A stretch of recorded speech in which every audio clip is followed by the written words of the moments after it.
My dear machans and machis, it's me Pradeep the rider. Welcome to PDA family. இன்றைக்கி நம்ம கிட்ட இருக்கிறது ராயல் என்ஃபீல்டு ஒரு 4 நாளைக்கு முன்னே லான்ச் பண்ண ஸ்க்ராம் 440 தான் இருக்குது. ஏற்கனவே ராயல் என்ஃபீல்டு ஹிமாலயன் 450 வந்து லிக்விட் கூல் இன்ஜினில் நல்லா போயிட்டு இருக்குது. நிறைய பேர் நல்ல ப்ரோஸ் கொடுத்துட்டு தான் இருக்காங்க. கொஞ்சம் நெகட்டிவ் ரிவ்யூஸ் இருந்தாலும் அது வந்து மார்க்கெட்டில் நல்லா போயிட்டு தான் இருக்குது. அந்த டைமில் எதுக்காக வந்து ஸ்க்ராம் 440 அப்படிங்கிற ஒரு ஏர் கூல் இன்ஜினை வந்து லான்ச் பண்ணணும் அப்படிங்கிற ஒரு கொஷின் மார்க் வந்து நிறைய பேருக்கு போயிட்டு இருக்குது. இந்த ரிவ்யூவில் இந்த ஸ்க்ராம் 440 யாருக்கெல்லாம் செட் ஆகுது, ஏற்கனவே நமக்கு வந்து நிறையா பிராண்ட்ஸில் வேறு ஸ்க்ராம்லர் இருந்தாலும் இந்த ஸ்க்ராம் 440 எந்த அளவுக்கு நிற்க போகுது, இது வந்து யாருக்கெல்லாம் செட் ஆகும், இந்த சஸ்பென்ஷன் எந்த அளவுக்கு வந்து ஆஃப் ரோடில் இருக்க போகுது அப்படிங்கிற எல்லா விஷயத்தையும் நம்ம வந்து இந்த ரிவ்யூவில் நம்ம பார்க்க போகிறோம். வாங்க ரிவ்யூக்குள்ளே போகலாம். ஃபஸ்ட்டு ரிவ்யூக்கு போகிறதுக்கு முன்னாண்ட இந்த பழைய 411 இந்த புது 440க்கு என்னென்னலாம் சேஞ்சஸ் கொடுத்துக்கிறாங்க அப்படிங்கிற விஷயத்தை முதல்ல நம்ம பார்ப்போம். முதல் பார்த்தோம்னா இன்ஜின் வந்து 411 சிசிலேருந்து இப்போ வந்து 443 சிசிக்கு அப்கிரேட் ஆகிருக்குது. அதாவது 440 அப்படிங்கிறது 443 சிசி இன்ஜினை கொடுத்துருக்குறாங்க. மெயினாக பார்த்தோம்னா இந்த இன்ஜினில் யூஸ் பண்ணக்கூடிய போர் வந்து 3 mm அதிகம் பண்ணிக்கிறனால இன்ஜினோட பவர் அண்ட் டார்க் வந்து அதிகம் பண்ணிக்கிறாங்க. பழைய இன்ஜின் பார்த்தோம்னா 24.5 இருக்குது, இப்போ வந்து 25.4 பிஹெச்பி பவரும், டார்க் வந்து 32லேருந்து 34 நியூட்டன் மீட்டர் வந்து அதிகம் பண்ணிக்கிறாங்க. ஸோ இந்த விஷயத்தினால நமக்கு வந்து இன்ஜினோட ரிலையபிலிட்டி நல்லாயிருக்கும். டாப் ஸ்பீடு வந்து பார்த்தோம்னா ஈஸியாக போய் சேருமாப்பா. பழைய 411 பார்த்தோம்னா ஒரு 140 வந்து இவ்வளோ டைம் எடுக்குது அப்படின்னா இதில் வந்து கொஞ்சம் ஸ்பீடாகவே போயிடும் அப்படின்னு ஒரு எக்ஸ்பெக்டேஷன்ஸ் வந்து ராயல் என்ஃபீல்டு கொடுத்துருக்குறாங்க. அதுக்கப்புறம் பார்த்தோம்னா கியர் பாக்ஸுமே பார்த்தோம்னா 5லேருந்து 6 ஸ்பீடு கியர் பாக்ஸ் கொடுத்துருக்குறாங்க. நம்ம இன்னும் 6 ஸ்பீடு வந்து யூஸ் பண்ண ஆரம்பிக்கல. இதில் ஸ்ட்ரைட் ரோடு இருக்குது. 6 ஸ்பீடு கியர் பாக்ஸ் வந்து கிளியராக யூஸ் பண்ணி பார்ப்போம் எந்த அளவுக்கு இருக்குது அப்படின்னு. அடங்கொக்கா சிக்னல் ஓப்பன் பண்ணுங்கப்பா, நம்மளால் கையை கண்ட்ரோலே பண்ண முடியல. நல்லா ஆர்பிஎம் ரெவ் பண்ணி தான் ஓட்ட போகிறேன். இந்த வைப்ரேஷன் எந்த அளவுக்கு இருக்குது, ஹிட் பண்ணும்போது ஏதாச்சும் பெயின் வருதா இல்லையா அப்படிங்கிற எல்லா விஷயத்தையும் நம்ம பார்த்துடலாம். ஆடி பொலியானோ போடுறா அடேங்கொக்கா அருமையாக இருக்குதப்பா. அந்த ஒரு இன்ஜின் டியூனிங் வந்து நல்லா பண்ணிக்கிறது வந்து நமக்கு ஃபீல் பண்ண முடியுது. இது மாதிரி ஸ்பீடாக ஓட்டும் போது வைப்ரேஷன் வந்து நான் வந்து ரைடிங் க்ளவுஸ் போட்டிருக்கிறேன். ரைடிங் க்ளவுஸ் போட்டிருக்கும் போது எனக்கு வந்து வைப்ரேஷன் பெருசாக தெரியல. டேங்க்கில் லைட்டாக தான் வருது, ரொம்பலாம் வரல. மேனேஜபிளான வைப்ரேஷன் தானே இப்போ இந்த இன்ஜினு. எதுவுமே நீங்கள் வந்து பயப்பட்டுக்க தேவையில்லை. இது மாதிரி ரன்னிங் பிக்கப் ட்ரை பண்ணாலும் அருமையாக இருக்குது ஓட்டுறதுக்கு.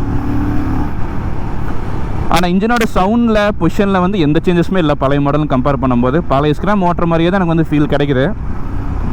அந்த டியூன் ஆகிக்கிறது இது மாதிரி நான் வந்து சடனாக ரெவ் பண்ணும்போது, சடனாக ஆர்பிஎம் ரைஸ் பண்ணி பார்க்கும்போது அந்த சேஞ்சஸ் வந்து அருமையாக என்னால் பார்க்க முடியுது.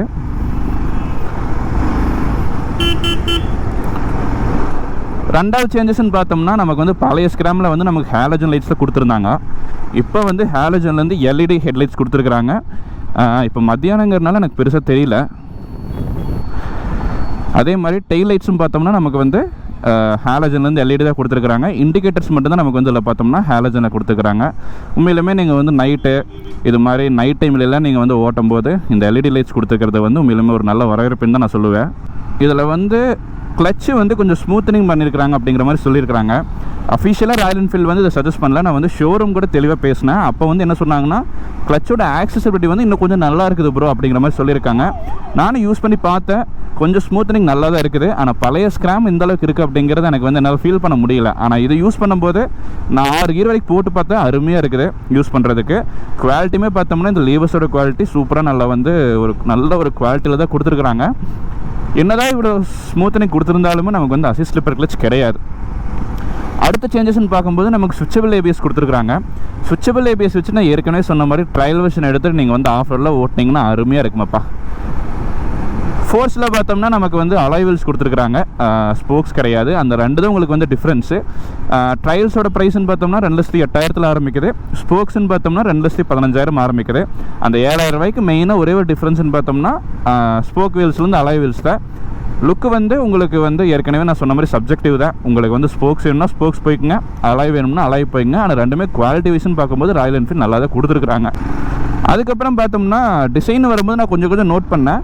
இந்த பழைய ஸ்கிராமில் பார்த்தோம்னா இந்த கிராஃபிக்ஸ் வந்து அந்தளவுக்கு இருக்கவே இருக்காது. பட் இந்த 440 பார்த்தோம்னா கிராஃபிக்ஸ் அருமையாக கொடுத்துருக்குறாங்க.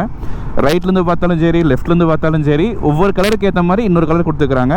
நம்மக்கிட்ட இருக்கிறது ஒரு கிரே காம்பினேஷன் உள்ள கலரு. இதில் பார்த்தோம்னா கிராஃபிக்ஸ் ரைட்டில் வந்து ஒரு ஆரஞ்சு மாதிரி கொடுத்துருக்குறாங்க. அப்படியே இந்த ஆப்போசிட்டில் போகிறவங்க அப்படியே பார்த்தாங்க அப்படின்னா இந்த கிராஃபிக்ஸ் வந்து நல்ல ஒரு விசிபிலிட்டி கொடுக்குமாப்பா. நைட்டில் போனீங்கனாலும் கொஞ்சம் அப்படியே மின்ன. ஸோ கிராஃபிக்ஸ் வந்து கொஞ்சம் நல்லா கொடுத்துருக்குறாங்க. அதே மாதிரி கொஞ்சம் அடிக்கலை.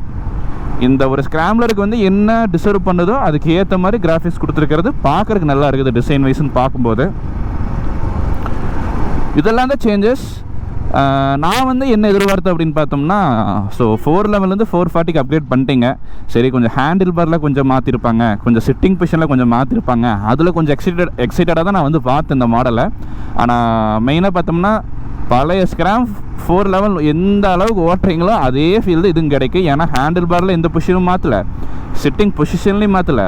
சீட்டோட குஷனிங்கே பார்த்தோம்னா ஏற்கனவே இருந்து அதே 411 உள்ள சீட் குஷனிங் தான் கொடுத்துருக்குறாங்க. வேறு எதுவுமே மாற்றலை. இதெல்லாம் தான் சேஞ்சஸ். ஸோ தெளிவாக பார்த்துங்க. என்னதான் பெரிய சேஞ்சஸ் கொடுக்கலினாலுமே ஒரு புது மாடல் ஓட்டக்கூடிய அந்த வைப்பு வந்து கிடைக்குதப்பா. அப்படியே இது மாதிரி ஒரு ஃபோர்ஸை இது மாதிரி ஓட்டணும்னா அந்த சவுண்டுக்குமே அப்பா அப்பா அப்பா அப்பா அருமையாக இருக்குது. வாங்க,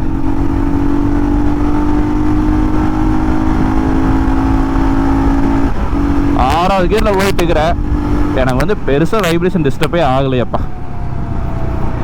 ரைடிங் கிளவுஸில் போட்டு ட்ரை பண்ணிங்க அப்படின்னா சூப்பராக இருக்குது. இது மாதிரி கட்டடிச்சு ஓட்டுறதுக்கும் நீட்டாக இருக்குது. கர்வ் வெயிட் 195 கிலோன்னு சொன்னாங்க. ஆனால் 195 கிலோ ஓட்டக்கூடிய ஃபீல் எனக்கு கிடைக்கவே இல்லை. ஹேண்டில் பண்ணுறதுக்குள்ள ஈஸியாக இருக்குது. திடீர்னு போய் ஆஃப் ரோடு ஓட்டும் போது சேற்றில் சிக்கிருச்சு அப்படின்னா அப்போ தான் இந்த வண்டி வந்து பெரிய வெயிட் அப்படிங்கிற மாதிரி உங்களுக்கு ஒரு ஃபீல் கிடைக்கும். அது வரைக்கும் இது வந்து ஒரு டிராஃபிக் மீட்டர் ஓட்டுற மாதிரி தான் ஃபீல் கிடைக்குதுப்பா.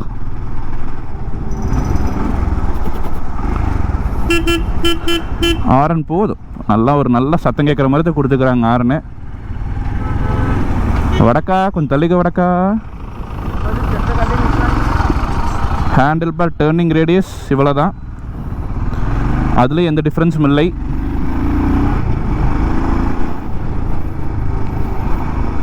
இதில் எனக்கு என்ன ரொம்ப பிடிச்சிருக்குதுன்னு பார்த்தோம்னா, நான் வந்து டெய்லியும் நான் வந்து ஆஃபீஸுக்கு போகணும் ஒரு 30 கிலோமீட்ரு. அதுக்கு வந்து செட் ஆகுமா? கண்டிப்பாக செட் ஆகும். ஏன்னா இதோட ஹேண்டில் பார் பொசிஷனை பாருங்கள். ரொம்ப கீழேயும் போகாமல் ரொம்ப மேலேயும் வராமல் ஒரு ஒரு ஒரு மிட்டான ஒரு சைஸில் இப்படி கொடுத்துருக்கிறது வந்து அருமையாக இருக்குது. இதை வச்சு உங்களால் டிராஃபிக்கு நல்லா பண்ண முடியும். இது மாதிரி கட்டடிச்சு ஓட்டுறதுக்கு, கருவடிச்சு ஓட்டுறதுக்கு இது வந்து ரொம்ப நல்லா இருக்குது. ரெண்டாவது விஷயம், நான் வந்து கொஞ்சம் ஆஃப் ரோடு ஓட்டக்கூடிய ஆள் அப்படிங்கிற மாதிரி இருந்தாலுமே இதில் இருக்கக்கூடிய பவரு, இதில் இருக்கக்கூடிய டார்க்கு, இதில் இருக்கக்கூடிய டயர்ஸை வச்சு உங்களால் ஆஃப் ரோடும் அருமையாக பண்ண முடியும். மூணாவது விஷயம், எனக்கு லாங் ட்ரைவ் போகவும் ரொம்ப பிடிக்கும். லாங் ட்ரைவ் இதில் வந்து ஆறாமல் போகலாம். நான் வந்து ஏற்கனவே ஹிமாலயன் ஓட்டி பார்த்துருக்குறோம், ஸ்கிராம் 411 ஓட்டி பார்த்துருக்குறோம். இந்த ஒரு லெக் பொசிஷனை வச்சு, இந்த ஹேண்டில் பார் பொசிஷனை வச்சு, இவங்க கொடுத்துருக்குற சீட்டை வச்சு லாங் ட்ரைவ் உங்களால் நீட்டாக போக முடியும். ஸோ இந்த 3 காம்பினேஷன் நல்லா லவ் பண்ணக்கூடிய ஆளாக இருந்தீங்க அப்படின்னா இந்த ஸ்கிராம் 440 வந்து உங்களுக்கு வந்து ரொம்ப பிடிக்குமாப்பா. எனக்கு பிடிச்சதே இந்த ரன்னிங் பிக்கப் தான். 3வது கியர்லேருந்து இந்த 4வது கியரு, 4வது கியர்லேருந்து 5வது கியரு, 5வது கியர்லேருந்து 6வது கியர் போகிறது உண்மையிலுமே இது ஒரு நல்ல சேஞ்சு. அந்த ஒரு அனத்தர ஃபீலே எனக்கு கிடைக்கல. அந்த 3mm போர் வந்து இன்க்ரீஸ் பண்ணி பவர் கொஞ்சம் அதிகம் கொடுத்து டார்க் கொஞ்சம் அதிகம் கொடுத்துருக்கறனால இந்த 3rd to 6th கியரோட டியூனிங் வந்து நல்லா இருக்குது. டாப் ஸ்பீடில் எனக்கு தெரிஞ்சு கண்டிப்பாக ஒரு 140 143 எதிர்பார்க்கலாம்னு நினைக்கிறேன். அதை டெஸ்ட் பண்ணக்கூடிய வாய்ப்பு நமக்கு கிடைக்கல. நான் ஒரு 120 வரைக்கும் ஓட்டினேன். ரைடிங் ப்ரெஷர் அருமையாக இருக்குதப்பா.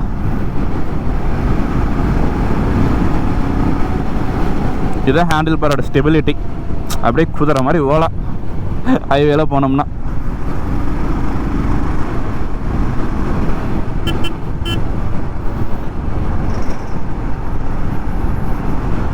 அதே மாதிரி இந்த ட்ரிப் நேவிகேட்டர் அப்படிங்கிற மாதிரி ஒரு விஷயம் கொடுத்துருப்பாங்க. இந்த மீட்டியர் கிளாசிக்கெலாம் பார்த்தோம்னா நீங்கள் வந்து ஷோரூமில் வந்து அதுக்கு எக்ஸ்ட்ரா பே பண்ணி இந்த இடத்துல வந்து அந்த எக்ஸ்ட்ரா ட்ரிப் நேவிகேட்டர் வேணால் வச்சுக்கலாம் அப்படிங்கிற மாதிரி சொல்கிறாங்க. ஸோ எனக்கு அப்பப்போ வந்து என்ன ஃபீல் கிடைக்குது அப்படின்னு பார்த்தோம்னா ஸ்கிராம் 440 ஓட்டக்கூடிய ஃபீல் எனக்கு கிடைக்கல. ஸ்கிராம் 411 ஓட்டக்கூடிய ஃபீல் தான் கிடைக்குது. ஏன்னு பார்த்தோம்னா மோஸ்ட்லி நம்ம வந்து பைக்கில் இருக்கும்போது இந்த பொசிஷனில் தான் நம்ம இருப்போம். இப்படி இருக்கும்போது எனக்கு வந்து சேஞ்சஸ் எதுவுமே எனக்கு தெரியல. ஹேண்டில் பார் அதே ஹேண்டில் பார், இன்ஸ்ட்ருமெண்ட் கிளஸ்டர் அதே இன்ஸ்ட்ருமெண்ட் கிளஸ்டரு, டேங்க்கு அதே 15 லிட்டர் டேங்க்கு, பேனல்ஸு அதே பேனல்ஸு. ஸோ அப்படி பார்க்கும்போது எனக்கு வந்து 440 அப்கிரேட் ஓட்டுற மாதிரி தெரியல. But engine performance wise, tuning wise கொஞ்சம் ஃபீல் பண்ணி பார்த்தீங்க அப்படின்னா ஓகே, 411 இல்லாமல் இன்னொரு மாடல், ஒரு புது மாடல் தான் ஓட்டிகிட்டு இருக்கிறோம் அப்படிங்கிற மாதிரி ஒரு ஃபீல் கொடுக்கலாம் உங்களுக்கு.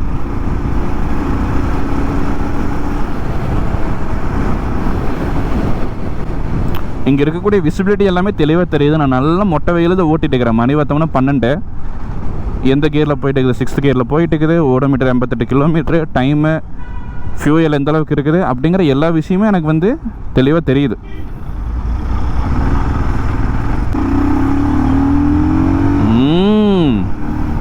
நான் வந்து பொதுவாகவே அந்த மோட்டார் சைக்கிள்னாலே அந்த ட்ரைவ் பண்ணி ஓட்டுறதை வந்து நல்லா ஃபீல் பண்ணுவேன். அது மாதிரி ஒரு ஃபீல் பண்ணக்கூடிய ஆளாக இருந்தீங்க அப்படின்னா இப்போ பாருங்கள், அப்படியே ஒரு புல் அடிச்சிங்கன்னா சும்மா அப்படியே சீரு குதிரையாட்டா அதை அப்படியே என்ஜாய் பண்ணலாம். அந்த ரைடை வந்து நீங்கள் வந்து என்ஜாய் பண்ணலாம்.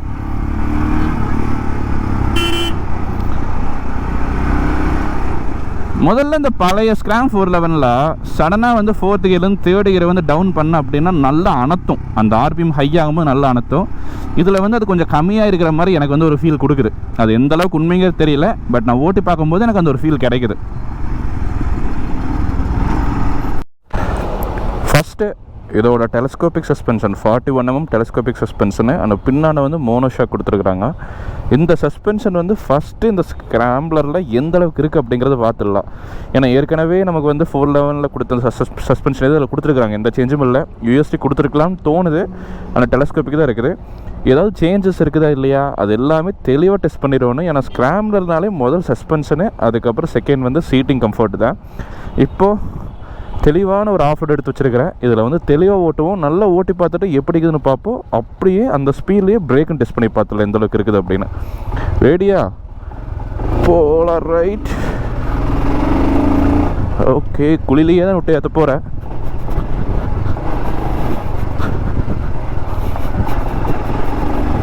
ஓகே,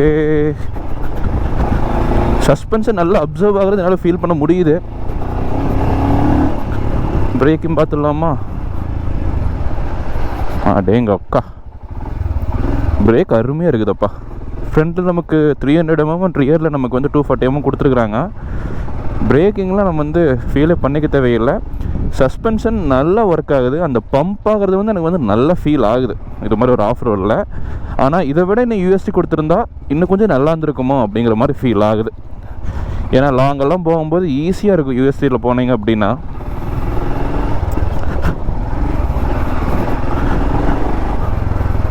ரைடிங் பொசிஷனில் ஓட்டி பார்க்கல எந்த அளவுக்கு இருக்குது அப்படின்னு. உட்காந்துட்டு ஓட்டின வரைக்கும் கம்ஃபர்டபுளாக தான் இருக்குது. நிறைய பேர் ஆஃப் ரோடை வந்து இது மாதிரி தான் விரும்புவாங்க. ஸோ இது மாதிரி நான் ஏறி நின்று ஓட்டும் போது சஸ்பென்ஸோட ரோல் வந்து இன்னும் கொஞ்சம் எஃபெக்டிவ் ஒர்க் ஆகுது. நான் வந்து இது மாதிரி பெரிய பம்ப்ஸ்லேயோ இது மாதிரி கல்லுக்குள்ளேயோ ஏற்றி இறக்குனாலுமே அந்தளவுக்கு வந்து எனக்கு வந்து லோடு வந்து எனக்கு பெருசாக தெரியல. ஏன்னா எல்லாமே சஸ்பென்ஷன் அப்சர்வ் பண்ணிக்க நான் வந்து உட்காராத போது குளிர் விட்டாலும் சரி, கல் ஏற்றி இறக்கினாலும் சரி, இது மாதிரி பொசிஷனில் நீங்கள் ஓட்டக்கூடிய ஆளாக இருந்தால் ஆஃப் ரோட் ரொம்பவே நல்லா இருக்குமாப்பா இந்த சஸ்பென்ஷன் காம்பினேஷனை வச்சு. ஸோ ஒரு வாக்கர்னு பார்க்கும்போது இதுதான் மோட்டார் சைக்கிளோட ஒரு ஃபுல் வியூ. இப்படி பார்த்தோம்னா பைக் வந்து ரொம்ப லாங் ஆகிற மாதிரியும் ஃபீல் இல்லை, ரொம்ப சின்னதாக இருக்கிற மாதிரி ஃபீல் இல்லை. ஒரு அட்வென்ச்சரே ஒரு காம்பேக்டாக கொஞ்சம் கம்மி பண்ணிங்கன்னா எப்படி இருக்குது அது மாதிரி தான் பைக் வந்து இருக்குது. இப்படி பார்த்தோம்னா எனக்கு மெயினாக தெரியுது இதோட கிரவுண்ட் கிளியரன்ஸ் 200mm தான். இந்த 200mm வச்சு ஆறாமல் நீங்கள் வந்து எது மாதிரி ரோட்ஸில் வேணாலும் ஓட்டலாம். இந்த ஆஃப் ரோடில் இப்போ தான் நான் வந்து பொழந்து கட்டினேன். நிறையா குழி இருக்குது. எந்த குழியிலுமே எனக்கு வந்து பைக் வந்து கீழே படுற மாதிரி ஃபீல் கிடைக்கவே இல்லை. உங்களுக்கு பார்த்தாலே தெரியும். இந்த 200mm வச்சு நீங்கள் வந்து ஆஃப் ரோடில் ரொம்ப ஈஸியாக பண்ணலாம். ஃப்ரண்ட்லேருந்து பார்க்கும்போது இது வந்து நம்மக்கிட்ட இருக்கிறது ஃபோர்ஸ் மாடல். இதோட ப்ரைஸ் பார்த்தோம்னா 2,15,000 ஆரம்பிக்குது எக்ஷோரூமே. டயர்ஸ்ன்னு பார்க்கும்போது நமக்கு வந்து ஒரு பட்டன் ரைஃபில் தான் கொடுத்துக்கிறாங்க. இதை வச்சு நீங்கள் ஆஃப் ரோட்னாலும் சரி, சிட்டி ட்ரைவ்னாலும் சரி, ஹைவேனாலும் சரி ஈஸியாக பண்ண முடியும். அதுக்குள்ளேயே பார்த்தோம்னா அந்த டயரில் அந்த கிராஃபிக்ஸ் கொடுத்துருக்குறாங்க. இங்கே இந்த ராயல் என்ஃபீல்டில் கொடுத்துருக்கிறது, இங்கே இதெல்லாமே பார்த்தோம்னா ஒரே கலரில் மேனேஜ் பண்ணி கொடுத்துருக்கறனால இந்த சைஸ் இந்த ஒரு வியூலேருந்து பார்த்திங்க அப்படின்னா அந்த கிராஃபிக்ஸோட லுக்கு மட்டும் பார்த்தோம்னா தனியாக தெரியுது. டயர்லேயுமே பார்த்தோம்னா ஃபுல்லாக ரவுண்டாக இல்லாமல் பாதியில் மட்டும் கொடுத்துருக்கிறது. ஒரு டிசைன் வைஸ்ன்னு பார்க்கும்போது கொஞ்சம் நல்லா இருக்குது. நீங்கள் வந்து டிசைனை லவ் பண்ணக்கூட ஆளாக இருந்தீங்க அப்படின்னா இது வந்து ரொம்ப பிடிக்கும். டயர்ஸோட செக்மெண்ட்னு பார்க்கும்போது 100ல் கொடுத்துருக்குறாங்க, சியோ டயர்ஸ் தான் கொடுத்துருக்குறாங்க. அப்புறம் பின்னாடி பார்த்தோம்னா 120 செக்மெண்ட்டு. ஸோ டயரோட சைஸ் வந்து ஒரு டீசெண்டான சைஸில் தான் இருக்குது. பின்னாடி பார்த்தோம்னா நல்லா ஒரு ரோட் ப்ரெசன்ஸ் கொடுக்கக்கூடிய டயராக தான் இருக்குது. அதுவும் பட்டன் டைப்ஸில் இருக்கிறனால கொஞ்சம் ரகடாக இருக்குது. அந்த என்னதான் ஸ்க்ராம் இருந்தாலும் அந்த அட்வென்ச்சர் பைக்கோட ஃபீல் வந்து இந்த டயர்ஸோட செக்மெண்ட் வந்து நமக்கு கொடுக்குது. அதுக்கப்புறம் இந்த அலாய்ஸோட பேட்டர்னுமே கொஞ்சம் மாற்றிருக்கிறாங்க. பழைய ஸ்க்ராம் 4ல் வந்து கம்பேர் பண்ணும்போது இந்த ஸ்க்ராம் 440ல் இந்த அலாய்ஸோட பேட்டர்ன் வந்து கொஞ்சம் மாற்றிருக்கிறாங்க. 10 அலாய்ஸ் கொடுத்துருக்குறாங்க. குவாலிட்டின்னு பார்க்கும்போது இதை நான் நல்லா நோட் பண்ணேன். டேங்க்கு ஏற்கனவே ராயல் என்ஃபீல்ட் மாதிரி மெட்டலு, மட்கார்ட்ஸு, ஃப்ரண்ட் தூமு, சைட் பேனல்ஸு, ரியர் மர்கார்டு, இது எல்லாமே நமக்கு வந்து ஃபைபரில் தான் கொடுத்துருக்குறாங்க. இது எல்லாமே பார்த்தோம்னா நல்ல ஒரு ஸ்டீலு, சைலன்சர் ப்ரொடெக்டர் ஸ்டீலு. மற்றபடி இங்கே இருக்கிற குவாலிட்டிஸ் எல்லாமே நல்லா கொடுத்துருக்காங்க. பட் இங்கே எல்லாமே நமக்கு பார்த்தோம்னா ஃபுல்லாக ஃபைபரில் கொடுத்துருக்காங்க. அதனால வந்து மோட்டார் சைக்கிளோட வெயிட் வந்து கொஞ்சம் கம்மி பண்ணியிருக்காங்க அப்படின்னு சொல்லியிருக்காங்க. இந்த இடத்துல 2 கேப் இருக்குது. ஐ திங்க் ஏர் ஃபில்டருக்குன்னு நினைக்கிறேன். இது பழைய மாடல் இருக்கா இல்லையா அப்படிங்கிற எனக்கு தெரியவில்லை. சீட்டோட குஷனிங் அருமையாக இருக்குது. இன்னும் கொஞ்சம் நீங்கள் வந்து ஜெல் போட்டு யூஸ் பண்ணிட்டீங்க அப்படின்னா இன்னுமே ஹீட்டில் ஓட்டுறதுக்கு அருமையாக இருக்குது. சேட்டலைட் 795 கொடுத்துருக்குறாங்க. நான் வந்து நார்மலாக ஒரு கேஷுவல் ஷூஸில் இருக்கேன். என்னோடய ஹைட் 178 சென்டிமீட்டர். நான் வந்து இந்த மோட்டார் சைக்கிளில் ஏறி உட்கார்ந்தேன் அப்படின்னா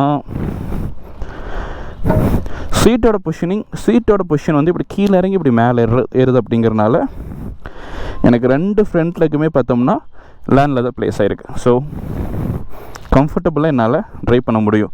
நீங்கள் வந்து ஒரு 173 174 இருந்தாலும் இந்த மோட்டார் சைக்கிள் உங்களுக்கு பர்ஃபெக்டாக மேட்ச் ஆகும்.